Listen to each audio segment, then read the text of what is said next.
I'm just a lot. You're a lot. I know that about myself. Yeah. I try to fix it. I think the reason I don't try. I do fix it. No, you being a lot has gotten you a lot. So That's a good point. I think about that sometimes. yeah, it's your strength. Well, it can be like it's like one of those like fail wins. I think when you're a lot, you realize you're not for everybody. Yeah. And that took a while for me to realize because I would take things very, very personally when someone had something to critique me. And I think it was Dante Nero. I was talking to him once who I was telling him about my dad's influence on me at the time before I'd worked out any of my issues with him. I told him what that was like hanging over my head. And he was like, who the fuck is he? And I was like, that's a great way to look at it, Dante. Not to like say you have to put yourself on a pedestal over everyone else to have any self-worth, but that taught me a lot. Well, I think that if day. it also just mitigates who is anybody. Like Who is anybody? we're all just Who is anyone? humans. You know? Why? Who knows? No one knows why we're here. Does that make you mad? What? Not knowing why we're here? No, I think it makes it fun. There's no reasons or rules, or it's just like, go have fun. Who gives a fuck? That's a good way to look at it. Because it makes me mad. I mean, it's crazy. I was just looking out over the street the other day. I was sitting in a bar looking at everyone running around like, what the fuck are we doing? Yeah. What the fuck is where are you going? Why? Who cares? I don't think it's where you're going. It's who you're going with. Yeah. That's what you remember. Yeah. Because, like, when I go on the road and I'm alone, and I think what makes me most sad is, like, that's just a memory I have. Oh. And the people who I performed for have the memory of the show, which feels great. Do you like sharing your life? I like to share my life with other people. I like creating memories with other people. I think COVID sort of did that to me because we were all just alone and isolated, and everybody was going through their own shit. And also, the people who follow me enable me to do that. Stop looking at yourself. You're beautiful. With your blue eyes. Blue, the shade of water. That was poetic. Keep going. Wow. I feel so much better about myself. Black in the center, like a black hole in an anus or in the galaxy. I like anus better. You like anus? Mm-hmm. You're like a proctologist. And they just study the anus. It's a whole study? Whole study. That's funny. Yeah. Been working on my chops. I Welcome to bonding. I think male gynos are weird. Male gynos are weird? I think they're pretty genius. Like, I got a plan, boys. I don't like it. I don't like male proctologists. Yeah, it's weird. I don't want a dude in my ass. I think only women should do any job in the medical field. Except in the medical field, okay. Yeah. Otherwise, it's just pervy. What do you want to do? Cut that person open? What about prostate doctor? All ladies. We're nurturers at heart.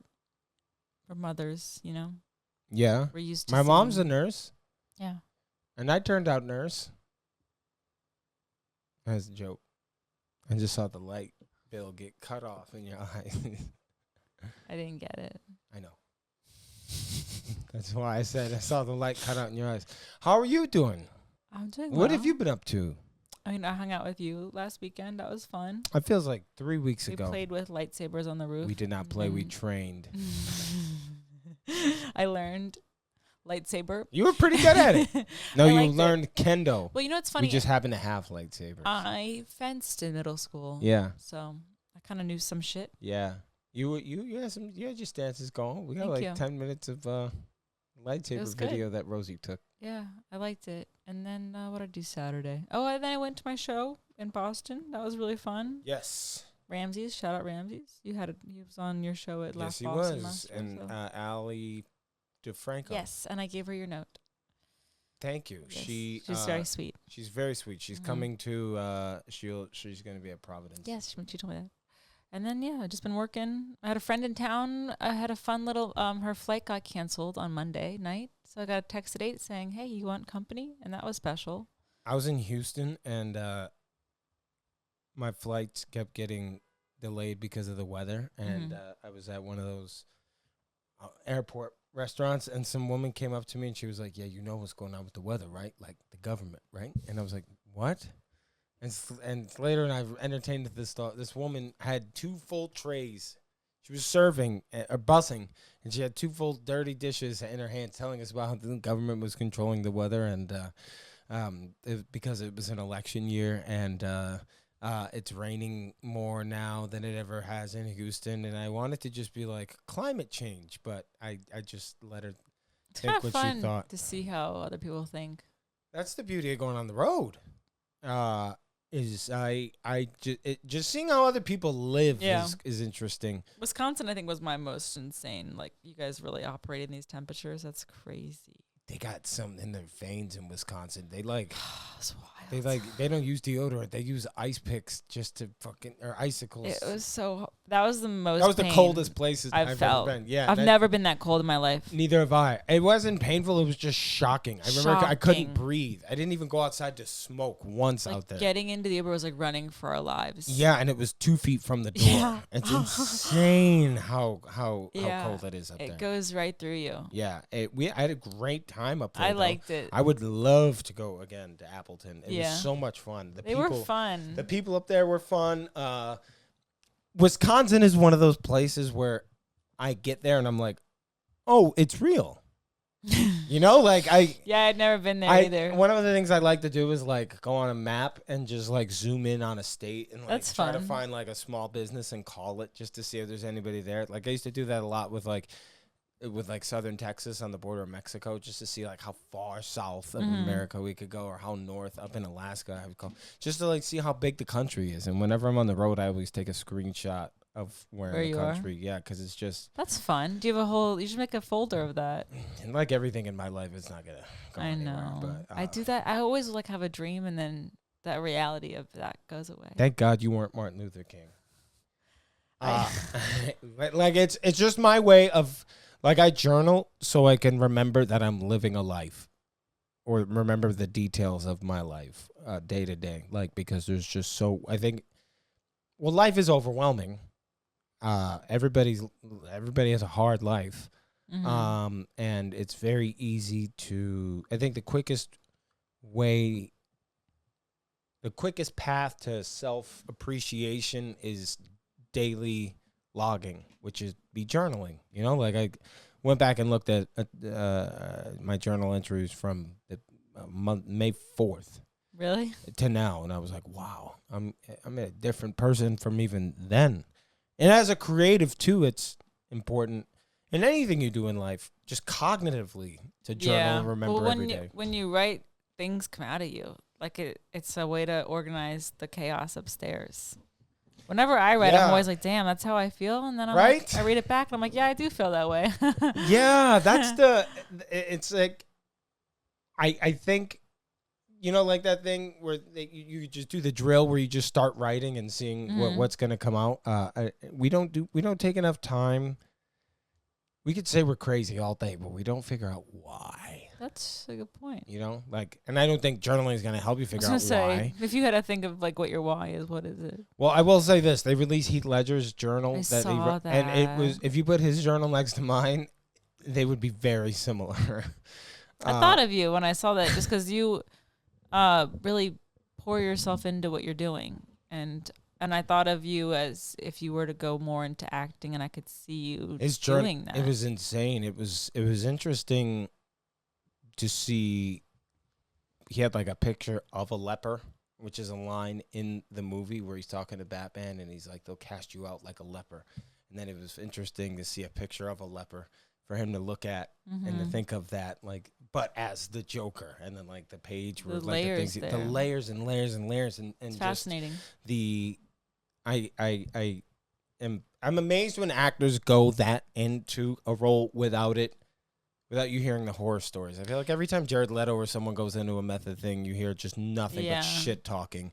And I never heard, maybe it's because he passed, but truthfully, and I've read a lot about this movie, I never heard anything bad about Heath Ledger going through this other than his untimely death. Well, that's as bad as it gets. That's as bad as it gets. But like, I'm talking in terms of hurting other people. Oh, okay. You know, like, It was and but even that, like keeping that journal every day, it wasn't like an art project. It was like a. Was he journaling as his character? Yeah. Okay. Yeah. Did you hear about Jim Carrey? How he methods everything. Yeah, and I forget what Andy Kaufman? Yes. On Man on the Moon? Just heard about that and how he lost who he was. Yeah, and then he did. was like, well, who even is Jim Carrey? Yeah. Anyways. Yeah. And then it gave him That's why he's like how he is now. Yeah, and then he had to like recreate a version of himself, but he was like, I've always just been acting as Jim Carrey, and we're all just acting as these characters that we've given ourselves. And that was like this meta moment of like, well, who am I acting as?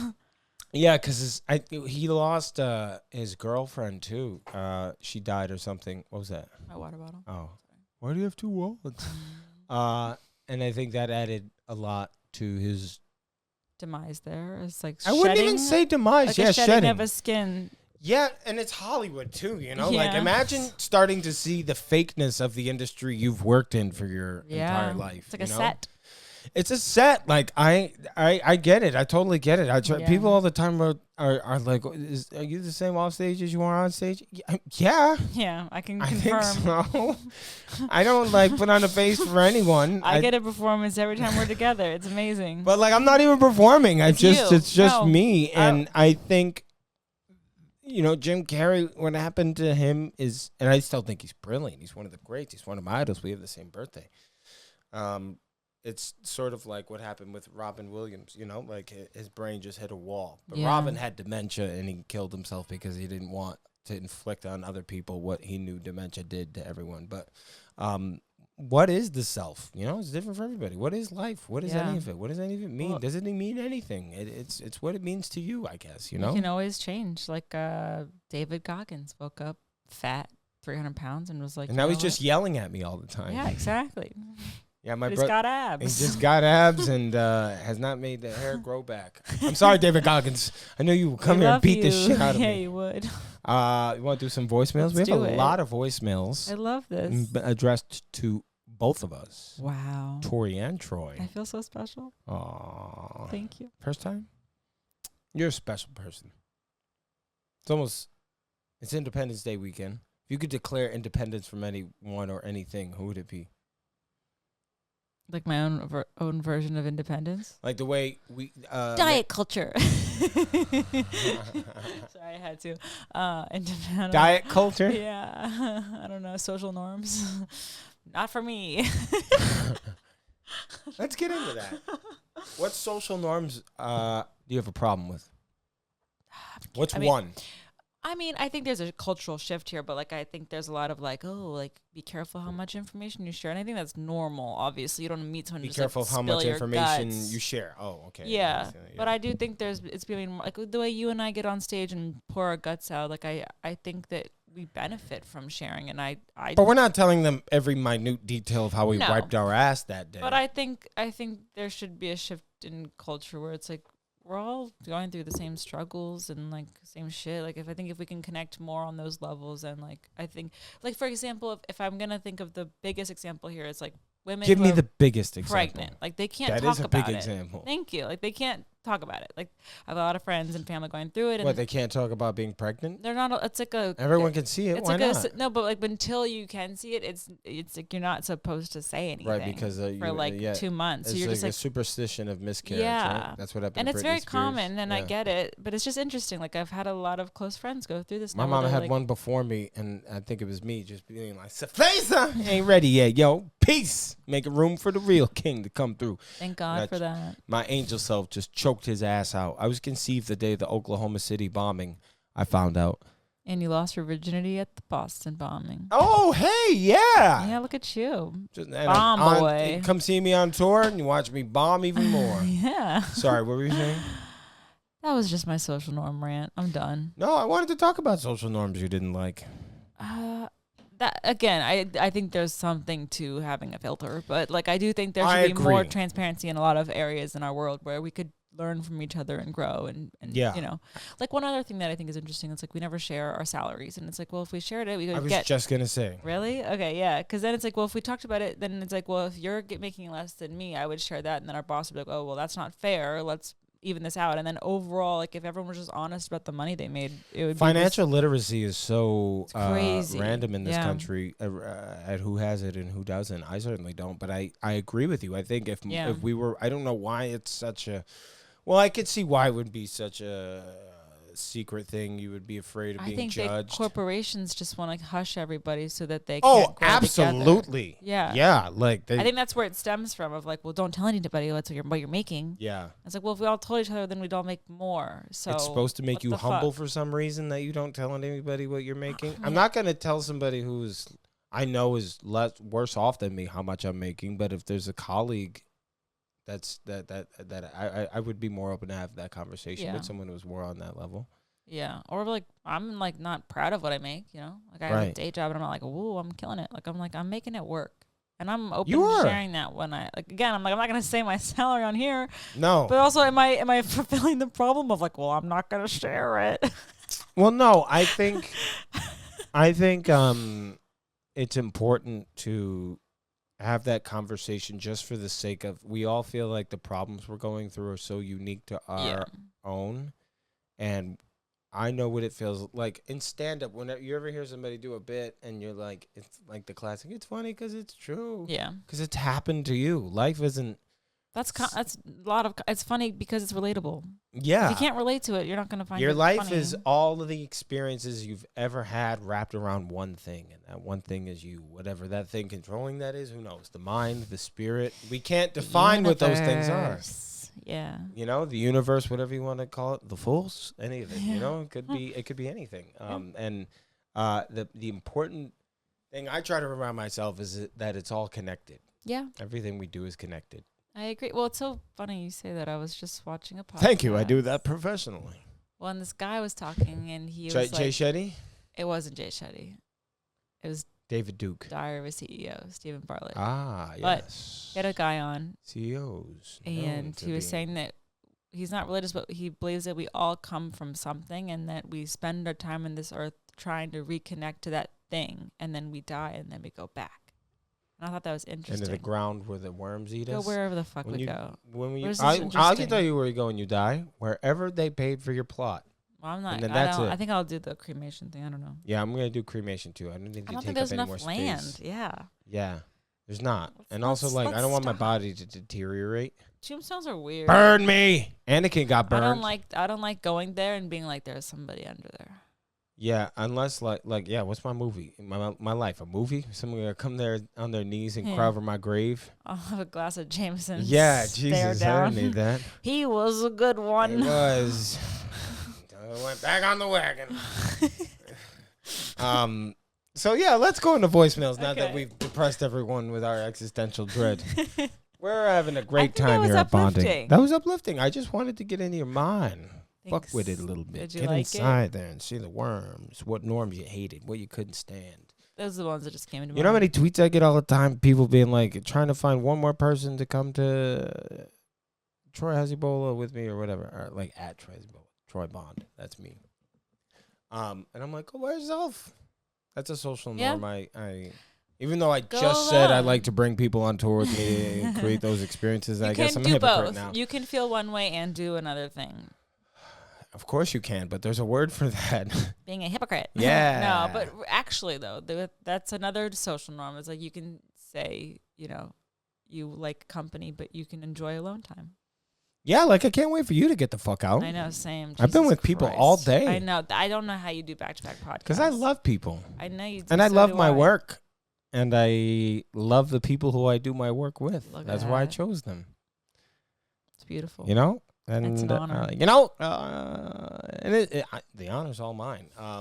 And we have, the honor is also, I don't think my followers and fans understand how much they mean to me. It's because of them I get to live the life I do, and they are the one thing in this world that gives me self-meaning. And sorry. Yeah, what? I just thought of one of our shared people. I had a show in Somerville, as I mentioned, and a Bonding listener came. He saw that I was there, and he was like, I listened to the Bonding podcast, so I came. And I'm like, that's so sweet. That was very sweet. That means a lot. And I thought of you, and just, you know, you've given me a lot of these opportunities, so thank you. I didn't give you anything. You earned it all. Thank you for letting me earn it. I do whatever I can to help special needs kids. This Thank voicemail God. is from, this is voicemail message 126 from Audrey Ray. Hi, Tori. Audrey. Hi, Troy. Sorry, I had to do it. Audrey. What'd you say? I said Audrey. Audrey. Get it? Immediately. I hope you guys are staying healthy and taking care of yourselves, at least to the best of your abilities. I wanted to say I saw Troy in San Antonio. Uh-oh. I love San Antonio. A while back. Tori, March. it's your turn. But Troy, I got you a few gifts when you came down here. A shirt, Yes, a Secret Superman Wars Forever comic, and the and behind the Superman. comic there were Michael two Jackson. Michael Jackson postcards. Yep, I have them all. Where are they now, the postcards? Where are they? They're all. I wonder. It's in the back of my mind sometimes. But Sleep I've with them seen you under wear his the shirt. pillow. It was a Secret Wars shirt. Anyways, Yeah, Black Spider-Man. I hope you have a good rest of your podcast. Cute. Stay well, stay safe. Thank you, Audrey. Where are the postcards? They are in my room. You've seen them. They're next to the other Michael Jackson things. And cute. she gave me a Superman We comic. do keep everything you guys give us. I keep it all. I keep it all hung up. It's just amazing to me that people bring me things, and It's beautiful. not a second I wouldn't. I mean, but I get stuff at clubs, and the people who work there are like, "You're keeping it? Usually the comics just throw it away." I'm like, "What?" That's so sad. Yeah, like I mean, I will make. That's so sad. You see me Their pay loss. $100 more for Yeah, heavy bags I because sure of the things do. people have given me. Yeah, it's great. Because it's a beautiful thing I get to keep forever. It's a beautiful thing. It's a beautiful thing. Sorry, No. That was like isn't that a quote? It's a beautiful thing. I don't know. Felt like a shut. Oh, that was Mac Miller. That's why I quoted that. Yeah. That was a Mac Miller Tiny Desk quote. Sorry. I don't know. I thought it was like, I always just assume you know everything. I don't know a lot of Mac Miller. Well, I can send you that quote so that you see that I wasn't No, I'm waving good. you off. It was glass. Could have killed me. Sabrina Alexis. Couldn't name it. What's going on, Troy? This is Sabrina from San Hey. Antonio. I saw you back in March Sabrina. when you were here, and you put on such a good show. I will always, always brag about how I had the chance to meet you and how you were an absolute sweetheart. I'm going to be seeing you next week when you're up here in Austin, and I'm super excited. I made you a t-shirt with your Secret Identity logo Yes. on it, and I'm really excited to see your reaction to that. Anyways, just keep being you. You're freaking awesome. We love you. And next time you come down to Texas, bring Tori with you because we want to see her too. Aw, thanks, Sabrina. Look at you thinking you weren't going to get noticed, and I was then you waiting. did. That was very sweet. I met Sabrina in Austin. She gave you a bracelet. I have to get it out of the bracelet boxes, Oh, but yeah, I it feel like I says DM'd you with are her. loved. Yes. Yes, I have We that did of you. DM. And then Sabrina, she came to thank see you. me in Houston as Aw, well. What a Texas sweetie. has so much love for me. I love Texas. Texas, yeah. I want to come with you to Texas one day. You did. Yeah, last year. Yeah. One well, day Get your again. shit up then. I'm trying so hard. Yeah, well, not hard enough. I'm trying every day too. What do you think this is? I know. There's no Hey, I'm stopping. with You know that, right? I know. We'll do this till we die. Yeah. I have no other option. I'm going to be doing this shit until I'm 81. I live that long. Celine. Let's say what's up to Celine. Hey, hi Troy. I'm Selim from Turkey. Oh, cool. Turkey! Actually, they changed it to Turkey from Turkey, but nobody gives a fuck at all. I missed that one. Anyways, my question is, how can comedians be so shameless? I don't mean it Comedian. in a bad way. I'm just wondering how you can get on the stage and tell hundreds of people that you got your ass eaten. This seems very interesting to me because you seem a bit like someone with social anxiety. It's like you're shy in real life, but you're not like that on the stage at all. How do you manage that? That's a good question. And that was my question. And other thing is, you said that someone said to Tori, I'm jealous for all the people in your life you haven't met yet. And you said you think a lot about it. I hope I will one of the new characters that will be in your life in the future. Oh, It's very sweet. Because I feel very close to you. I hope one day we can be friends, because you're such a sweetheart. You're my sweet American boy. Shut the fuck up. Anyways, take care of yourself, and don't do cocaine, and don't die before we met. Bye. Wow, Wow. Love you. Celine, I love you back. That was so sweet. That was all the way from Turkey. That's crazy. Wow. Thank you. That was Celine. beautiful. I'm gonna cry. Well, two things, Celine, that you, I'm gonna respond to. One of them being, how can comedians go on stage and be so shameless? The thing is comedians are saying all of the things You're thinking. I think so, or it's like wrestling, right? Like people wish they could beat the crap out of each other like that professionally, but they can't. And the better you are at it, the easier it looks. And for me, I think a lot of my ambition comes from all my eggs are in this basket, right? So like there was never a fear of, if I say this, then I'm going to lose out on getting to work at an actual job. And even though this is an actual job, but comedy is in its purest form the truth and honesty and vulnerability. And think of how many trans people there are right now versus 30 years ago. The reason why there's so many is because people feel open and they feel like there's more of a safe environment to come out and talk about those things. Same with comedy, you know, like they're like, oh, other people feel this way.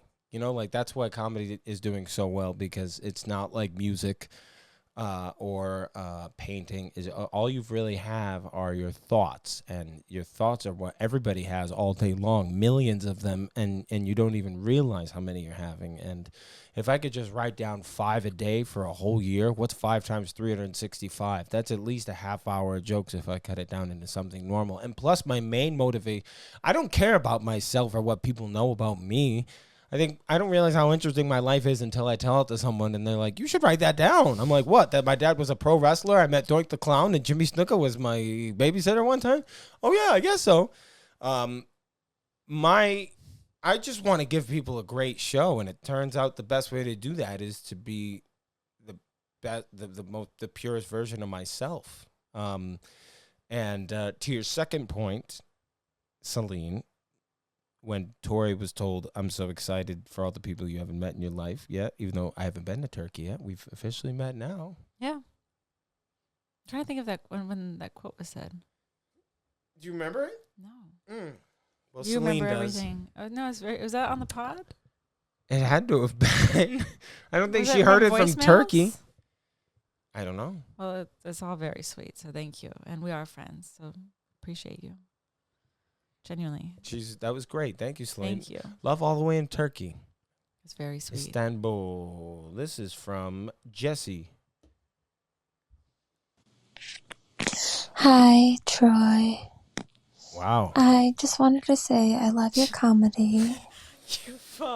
And I think you're really cute. But I want to say that everybody says you're such a nice guy, but I don't really think that's true. Because you make I'm everybody terrified. feel like you're a really nice guy. But that includes all the women that really like you. And you lead them on, seemingly on purpose, which only ends up hurting women and girls. So I hope you reconsider that in the future. And I wish you the best. Jesse, if I've ever led you on in the past, I sincerely want to say I don't have any idea who you are.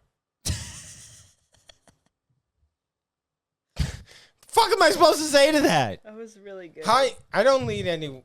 I don't know. Maybe I. Sorry, lead people I'm on. so charming. You're around me when I'm around other people more than yeah, anything. it's not your I'm fault. Just, You ooze charisma. I wasn't even gonna. Is that what it is? Yeah, it just you sweat it out. It just comes out of you. I don't know. That made me feel kind of shitty about myself. Don't. That was. Maybe I do though. You're just so naturally lovable. It's not your fault. Everybody loves you. I went from horny to hateful. That was a crazy That roller was coaster. really funny. I enjoyed that. I thought that was the Joker for a second. Hello, Troy. I've come back to tell I've you. come to tell you. I've watched everything. Yeah. Next. I mean, I'm not fucking no fans, if that's what you're asking. I think I've been very clear about that. People always told me, careful what you do. Don't go around breaking young girls.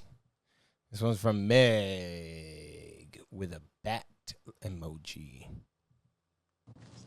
Hey Troy, and hi Tori, if you're there. There you I don't know go. if you will be on this episode. This is Meg Seg. Okay, This hey, is Meg. Meg, and I work at the record store in She Cincinnati. got me my vinyls. Yeah, and my vinyls too. Yes. I just wanted to say a quick thank you to Let Meg both talk. of you for kind of getting me back into comedy. It's something I really enjoy, just going to shows and being in my local comedy scene and stuff like that. I was out of it for a while because of like a weird situationship I had with a guy that would make jokes while I was there about me in his really lame set. I was out of it for a while because of like a weird situationship I had with a guy that would make jokes while I was there about me in his really lame set. And I just wanted to say thanks for that, for getting me back into it. And I had a couple questions. One was, what's the best job that you've had besides comedy? And the other one was, what is one of the best gifts that you've gotten from meeting people and being on the road and all the fun stuff? And that's it. Thanks again, and thanks for letting me be your pal while I'm listening to your podcast, or letting me feel like I'm your friends while I'm just listening to all your podcasts. Thanks, guys. Wow, that was almost as lonely as anything I heard Tori say. That's why we're friends. That's why we're friends, because we got none. We love you. I love you, Meg, and to be honest with you, Meg saw that I was collecting vinyl not too long ago, and as she mentioned, she worked at a record store, and she was like, do any of these interest you? And I said, all of them do. Send them to me. And I bought them, and she sent me probably 30, 40 records that I listen to every day.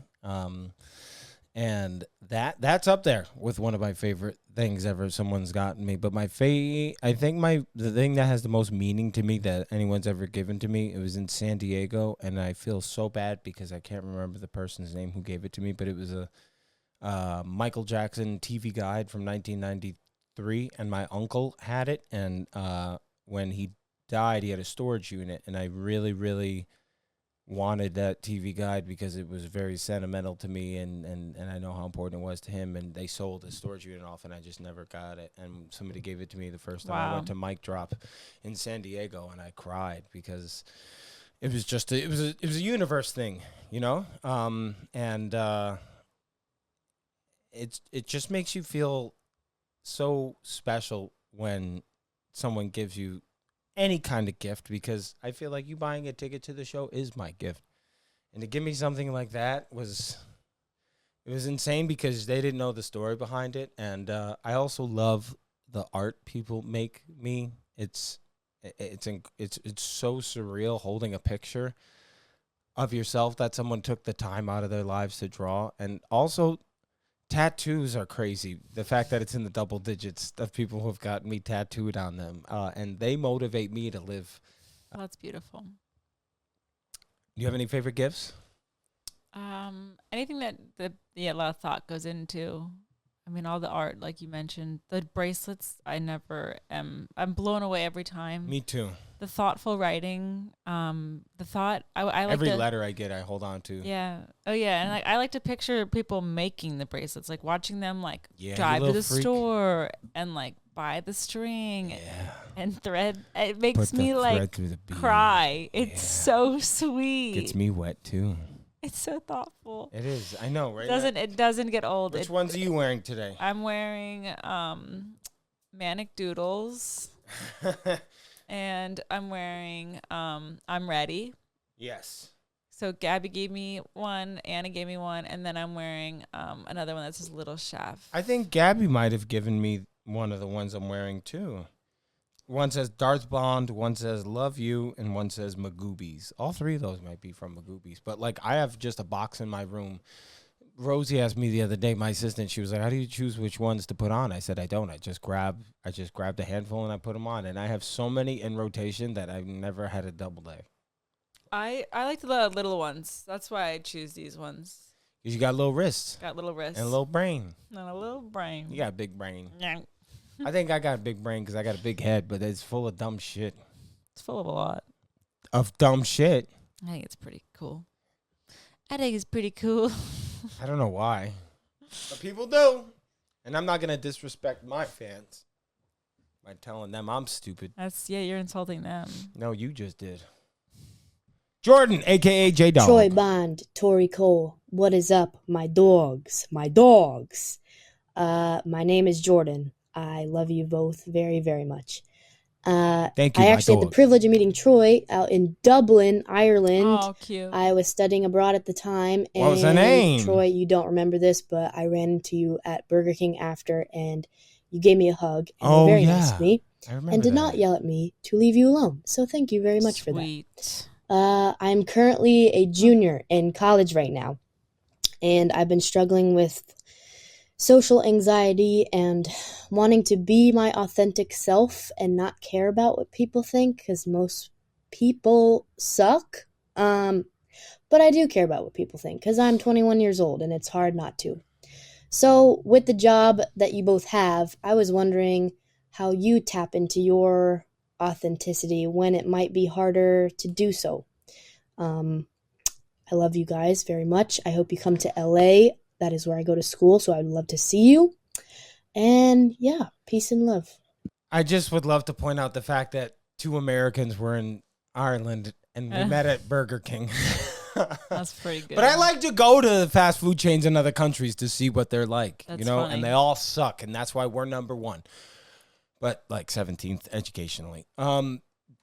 Do you have any advice for what Jordan's facing? And I do Well- remember meeting her, by the way, and I was with Logan. I remember giving her a hug in Aw. that Burger King. Well, first off, hi, Jordan. That's very sweet. And thank you for all the love.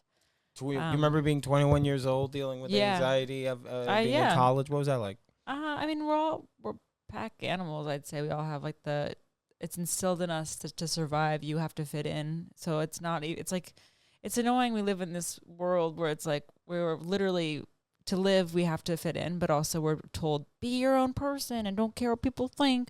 So it's like, give yourself grace knowing that like we're kind of all split and we all experience that. So that's step one. And then to answer your question on how do we deal with that, I think it's hard when it's being questioned, and that's when I think I waver on it. But I'm very lucky to have a lot of support around me and believe in myself. And I think that's, whether that comes from within or a good support system around you, it's important just to remember that you're amazing, you're sweet, you're caring, you listen to us, so you're obviously a cool person. But I'd say just, tap into the love you have for yourself and people around you have, and then that'll give you the confidence to just kind of be yourself and keep running. My advice is not much different from that. I would say first of all, nobody's thinking about you. Or us. Just in To clarify. I mean, just in general, Yeah, nobody is thinking it's about you life. in life because everybody feels the same exact way you do. We just all have different ways of masking it. I do it by doing this and talking into a microphone and not being afraid to say whatever I want, and people hear it all the way from Turkey. But like the things that I'm tripped up on, nobody gives a fuck about. We've talked about this before. How like my first 3 months on the road, I would cry after every show was because there. I just didn't think I did a good job, and then. I love that you grew out of that. Me too, because it just and not for I love myself reasons, but for the sake of understanding that it was very selfish of me to have those feelings. I remember being 21. I wasn't a junior in college, but I was in a relationship that was very toxic, and I was also I was coming up in comedy, and I was very self-conscious then, more than I ever was now. I'm not an insecure person. I'm not a self-conscious person. I would say I'm a self-loathing person, and I second-guess myself a lot because I'm always thinking of what an alternative option to something could be, but I don't give a fuck because I know nobody else gives a fuck.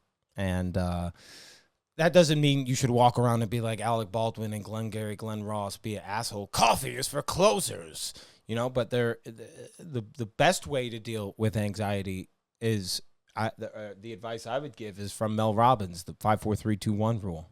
You know that rule. What she the 5-second rule. 5-second rule. Yeah. Where you just count to 5. Count to 5 and then you just do it. You know, like if you're afraid to go talk to a group of people or to sign up for something, just count it. You have to. That's a muscle. The muscle that forces you to step outside of your comfort zone is probably the most important one in your body if you want to live a long, healthy life and be a strong and wise individual that contributes to society. You have to constantly be doing things that scare you because then they don't scare you anymore and that gets you strong. Then you get good at them. Sometimes. And then you get confidence. You get confidence. Yeah. Yeah. Practice makes perfect type thing. But that's why people get in cold plunges. It's a confidence building tool. But also you should remind yourself, Jordan, that you're 21 years old. And when you're 21, you feel like you have such a limited time to do anything when you have the rest of your life to do it. 7 years ago, I was 21, which is crazy for me to think about because it 10 feels years ago for me. It's crazy to think how much has gone by and how little time feels like has gone by. I definitely am not the same person I was then, but in a lot of ways, I am the person I was then, or a better version of who I was then. And you just have, I tell Rosie this all the time. She's very young, and I'm like, just part of life is the life part. You know, like things, it may feel like things are passing you by, but that's how time works. Time passes by. And it's something that you take part in, not something you own. And if you continue to hide in a hole, how are you ever going to have friends? How are you ever going to not have social anxiety? You got to climb out of that hole and talk to some people. And guess what? They're not always going to be successes. And failures are successes because they taught you what not to do. You always learn more from your fails. From your fails. You shouldn't taught me that. You shouldn't. Well, Yoda taught me that, so I had to just pass it back down. Whenever I bomb, you'd be like, well, you're going to learn more from that than doing well. Yeah, I just remember how young you are. And Jordan, the most important thing is nobody cares. And my favorite quote is by Steve Martin. Be so good they can't ignore you. Because everyone's like, when am I going to get this? When am I going to have this blow up? Or when is this going to happen to me? When's that going to happen? If you keep trying for it, it's not going to happen. They come to you when it's ready. That's the best I can explain the universe. Because there's so many times I think back to like, when is this going to happen? Or like I used to cry after auditions. I used to get mad when I wouldn't get jobs. And I realized that was pointless because for two reasons. One, I probably wasn't ready for a lot of the things I had lined up. And two, there's other ones coming. I love that. There's always another opportunity. It's a lot easier to own that quote than get mad. Like, well, why not me? It's like, well, but keep working. Get better. Why not me? That's the best way to think about it. Like, and there's a thin line between self-loathing and success. All right, Jack. Troy and Tori in the morning. Even though it's 7:38 p.m., but that don't matter. Hopefully you don't open up this voicemail 8 months later because your girl would be in her bag and I would definitely be hurt. Just kidding. I don't care enough. That said, I have a question for you, Troy, and also Tori. Troy, you have mentioned in previous podcasts that you will do sets like back to back. It'd be like 6 hours, and all I keep thinking is, what the actual fuck? Do you just repeat the same jokes over and over for 6 fucking hours for 6 different crowds? Because that sounds bananas. Not this guy. And secondly, do you like what's the method to the madness? How do you approach that? That's a long day of just telling jokes. Granted, you just speak off the dome, so I don't see you having a problem because your crowd work is impeccable. And Tori, darling, how do you do comedy with a full-time job? That shit is gangsta. What the fuck? How do you make it happen? Anywho, it's been real, y'all. Bye. Great question, Jack. Tori, why don't you go first? How How do you do comedy with a full-time job? Because How do Tori works I her ass do off, it? and she works her ass off not only for me, but for the job she works for. And I did that as well, by the way. But it's been some time since I've had to. Tell me about it. Well, you just make it work. It's kind of like having kids and having a full-time job. You just make it work. Yeah, you find ways to fit it all in. And I cut reels when I'm working at Greenwich managing, and I'm lucky that the weekend gigs are now more of a thing. Last year we had a bunch of weekday stuff, and I definitely skipped out on work a few times and got in trouble. But I'm very fortunate to work at a company that does believe in me, and they want me to pursue this. So I try to be transparent with my job, and and Troy, he takes a few other people on the road this year, and I think that's great. I love the Bat Fam, and so it's kind of been balanced out more, and we do what we can, and yeah, I've been very lucky with it all. But it's definitely, it's a lot, but you do what you love. Yeah, and thank you for asking that question. Great question. What question did she ask me?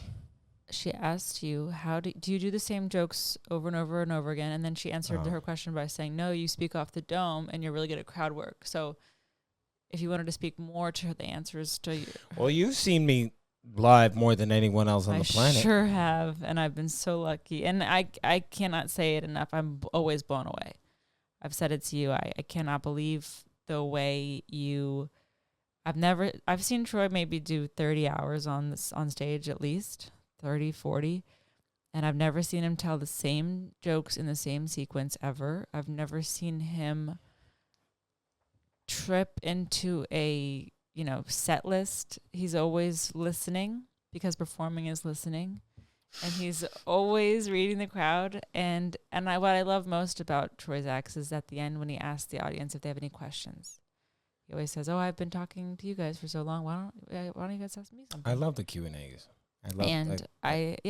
It's beautiful. It's a cool way to open up the room. It feels like the audience suddenly becomes like one person, and they're like this like amoeba of a thought that and they'll get as crazy as the craziest one gets. Yeah. Or if they keep it, it's like they all are groupthink, and the way you orchestrate the room, you're like a conductor of the crazies. And like if you want them to get crazy, you can do it. If you want to bring them down, you do it.